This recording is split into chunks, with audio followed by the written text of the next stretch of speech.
बागवानी मंत्री जगत सिंह नेगी ने कहा कि 4 जून के बाद भाजपा कोमा में होगी क्योंकि जनता अपने वोट से उन्हें वहां पहुंचा देगी। शिमला में पत्रकार वार्ता करते हुए उन्होंने नेता प्रतिपक्ष जयराम ठाकुर पर पलटवार करते हुए कहा कि वे मुख्यमंत्री बनने के मुंगेरी लाल के हसीन सपने देख रहे हैं। भाजपा के पास 25 तथा कांग्रेस के पास 34 विधायक हैं और सरकार पूर्ण बहुमत में है। वर्तमान सरकार को किसी प्रकार का कोई खतरा नहीं है और मुख्यमंत्री ठाकुर सुखविंदर सिंह सुक्खू के नेतृत्व में कांग्रेस सरकार डंके की चोट पर अपने 5 वर्ष का कार्यकाल पूरा करेगी। विधानसभा में अंकगणित कांग्रेस सरकार के पक्ष में है, इसीलिए भाजपा नेता प्रदेश की जनता को भ्रमित करना बंद कर दें। 4 जून को भाजपा के वेंटिलेटर पर पहुंचते ही भाजपा नेताओं के लालच को जवाब मिल जाएगा। जगत सिंह नेगी ने कहा कि भाजपा का नकाब प्रदेश की जनता के सामने से हट गया है और उनका लालची चेहरा सामने आ चुका है। उन्होंने कहा कि कांग्रेस लोकसभा चुनावों में 4 सीटें और उपचुनाव की 6 सीटों पर क्लीन स्वीप करेगी और कांग्रेस पार्टी के प्रत्याशी बड़े अंतर से विजयी होंगे। वहीं उन्होंने कहा कि भाजपा ने धन बल से वर्तमान प्रदेश सरकार को अस्थिर करने का प्रयास अवश्य किया था, जिसे असफल कर दिया गया। उन्होंने कहा कि एक चुनी हुई सरकार के विरुद्ध षड्यंत्र रचने के लिए प्रदेश की जनता भाजपा को माफ नहीं करेगी और चुनाव में करारा जवाब देगी। अभी जो एक केस इसी पीरियड में जो दर्ज हुआ है, जिसमें जो है आपके जो बालूगंज थाने के अंदर हुआ है, जिसमें हमारे जो निष्कासित विधायक उनके परिवारजनों के ऊपर भ्रष्टाचार कानून के तहत जो केस दर्ज हुआ है, अब उस इन्वेस्टिगेशन में ये बात स्पष्ट हो गया है कि जितने भी ये निष्कासित जो विधायक थे और साथ में जो निर्दलीय थे, इन सबको जो है एक बड़ी साजिश के तहत भारतीय जनता पार्टी ने उनको जो है हर तरह के प्रलोभन से, चाहे उसको जो है धन बल के प्रयोग से, डर और दबाव के उससे उनको जो है अपने 1 महीने से ज़्यादा समय में अपने कब्जे में उनको रखा गया।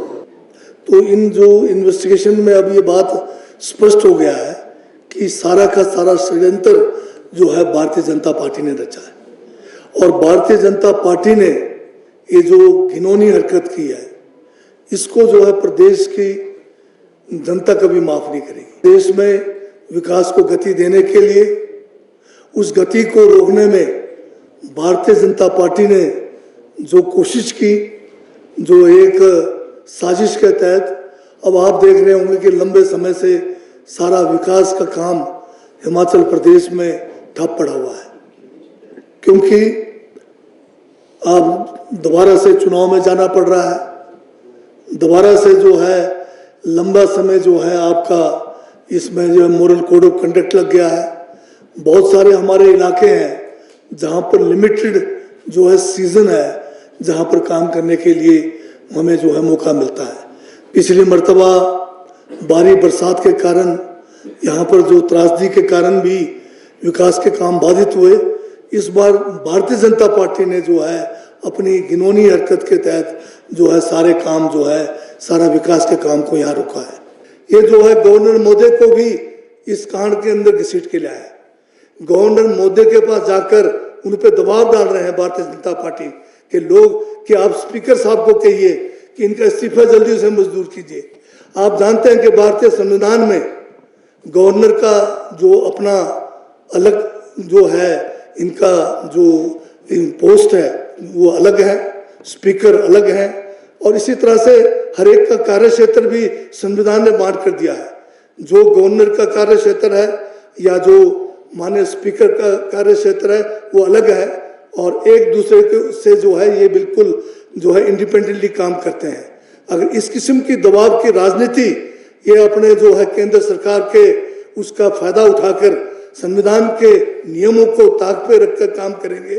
ये हमारे संविधान के लिए, हमारे देश के लिए जो है एक बहुत ही बुरे दिन देखने का हमें जो है भविष्य में ऐसा लगता है कि आना पड़ेगा। तो इसलिए मेरा भारतीय जनता पार्टी के खासकर जयराम ठाकुर से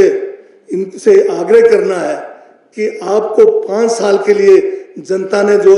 विपक्ष में बैठने का मत दिया है, आप उसको मत को मानिए और किस तरह से आप जो है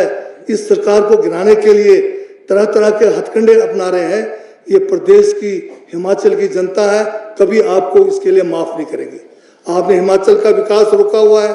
आपने महिलाओं का जो एक सम्मान राशि है उसको रोकने का भरसक प्रयास किया हुआ है। ये सब हिमाचल की जनता देख रही है और आने वाले चुनाव में हिमाचल की जनता आपसे एक एक जो आपने ये कृत्य किए हैं, जो नापाक आपने काम किए हैं, उसका जवाब जो है कांग्रेस को 6 के 6 जो अभी चुनाव हो रहे हैं उपचुनाव, उसमें कांग्रेस के प्रत्याशियों को जिताकर और जो 4 हमारे लोकसभा के सीट्स हैं उसको जिताकर जो है आपके इस असंवैधानिक, अनैतिक और घिनौने हरकत का जवाब देंगे।